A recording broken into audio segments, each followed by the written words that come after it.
আসসালামু আলাইকুম। তো আজকে আমাদের বানাবে কচুর বড়া। তো চলো, এখন চালের গুঁড়া দিয়ে দিয়েছে,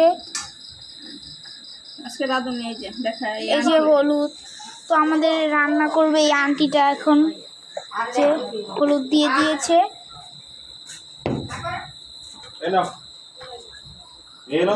কি?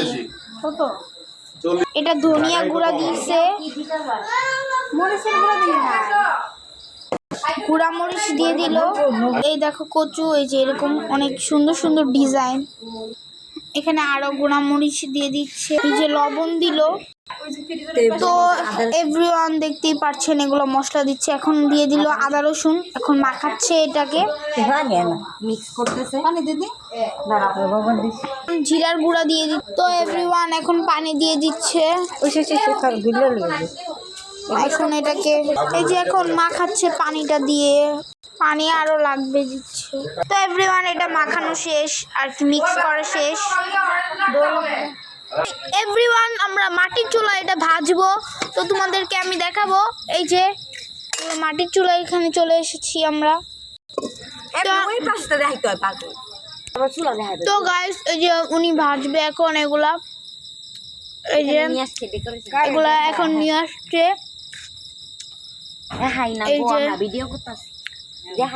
এখন কড়াই বসাচ্ছে এখানে। তো এভরিওয়ান এখন এগুলাকে ভিজিয়ে ভিজিয়ে তেলে দেওয়া হবে।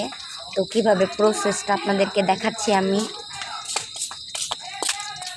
তো দেখতেই পাচ্ছেন, তো এভরিওয়ান তেল দিয়ে দিয়েছে, এখন বড়াগুলো ডুবিয়ে দিয়ে দিচ্ছে ভালোভাবে।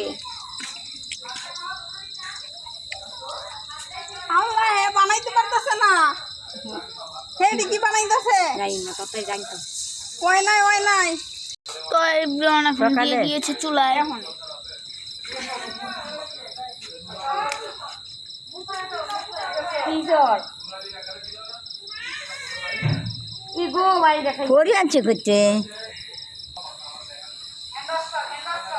তো এভরিওয়ান তেলে ভাজা হচ্ছে এখন এগুলো। হ্যালো গাইস, আসসালামু আলাইকুম। তো এখন এটা অর্ধেক হয়ে গিয়েছে গাইস, এক পাশ উল্টিয়ে দিয়েছে, এক পাশ উল্টিয়ে দিয়েছে। ক্যামেরাতে বোঝা যাচ্ছে না আর কি, কালারটা এরকম দেখাচ্ছে কেন বুঝতে পারলাম না। হয়ে গেছে কচু। তো গাইস এখন বড়াগুলো হয়ে গিয়েছে কচুর, এখন নামাচ্ছে। দাঁড়াও, তারপর তোমাদেরকে খেয়ে দেখাচ্ছি, তোমাদেরকে আমি টেস্ট করে জানাচ্ছি যে এটা কিরকম হয়েছে। দেখো গাইস, এত সুন্দর এত সুন্দর একটা ঘ্রাণ আসছে, স্মেলটাই অন্যরকম। কচু পারেন